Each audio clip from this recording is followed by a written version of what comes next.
Welcome to historic New Bern, North Carolina, the first colonial capital of North Carolina.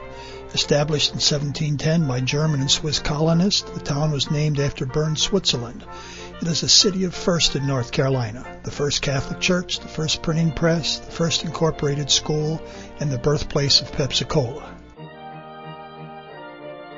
Built in 1767, Tryon Palace was the home of Governor William Tryon.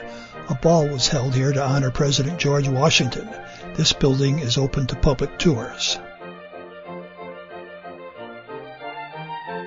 The Core Bishop House on 417 East Front Street was built in 1770. President James Monroe and Senator John C. Calhoun were both entertained in this house. The Charles Slover House was built in 1848. During the Civil War, this house became the headquarters for Union General Ambrose Burnside. In 1908, the home was purchased by a well-known New Bern pharmacist, Caleb Bradham, the inventor of Pepsi-Cola.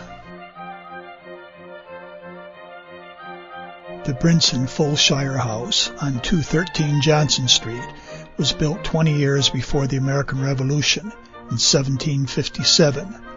It has been extensively remodeled and meticulously maintained over the years.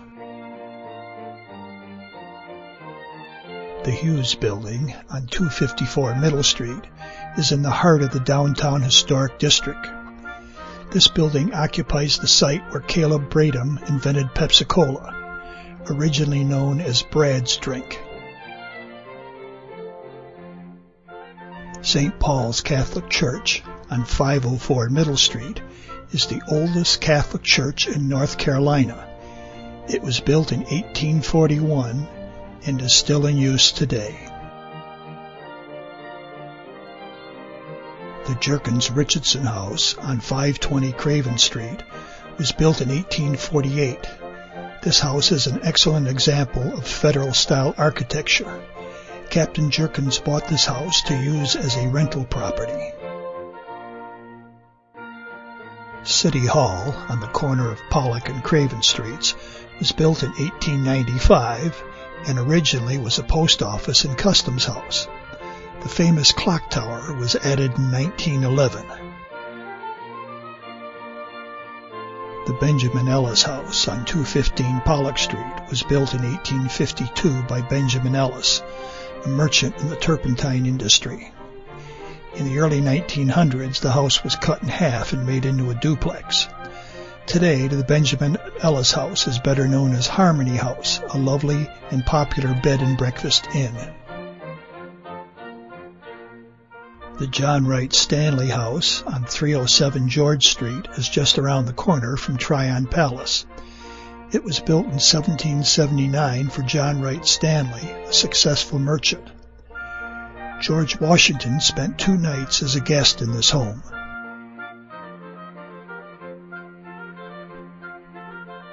The William Blades House on 602 Middle Street was built in 1903 for William B. Blades, a wealthy New Bern leader in the lumber industry. It was considered to be New Bern's largest mansion. Designed by Herbert Woodley Simpson, Blades selected only the very best lumber from his business to be used in the house's construction. As a result, the interior of the house features beautifully finished woodwork. The house favors the Queen Anne and colonial revival periods of architecture.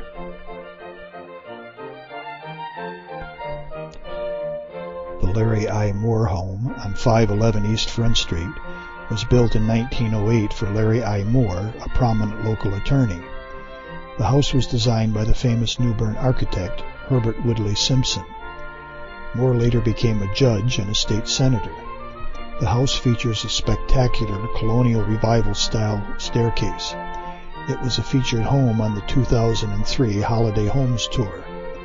The grand staircase had 2 full-size Christmas trees at the bottom of the staircase, 1 tree on each side.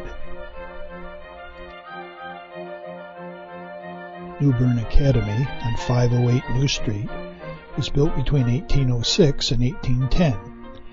It was built on the same site as New Bern's first academy, which was destroyed by fire. The school was in continuous use until 1972. The first school on this site was authorized in 1764 by the colonial legislature and was the first school in North Carolina to be established by law. The Palmer-Tisdale House on 520 New Street was built around 1767 for Robert Palmer, a local town justice. In 1769, the property was purchased by Martin Howard. Howard had to sell the property in 1776 because his loyalist sympathies were most unpopular in New Bern. The house was purchased by William Tisdale, a goldsmith. Tisdale is best known for engraving the Great Seal for the state of North Carolina in 1778. This lovely home favors the Georgian style of architecture. As the sun rises over the Neuse River and the new Freedom Memorial Bridge, we hope you will come and visit us in historic New Bern, North Carolina. You will soon understand why one of the national morning TV shows recognized New Bern recently as one of the 10 best undiscovered places to live in the United States. Thanks for watching.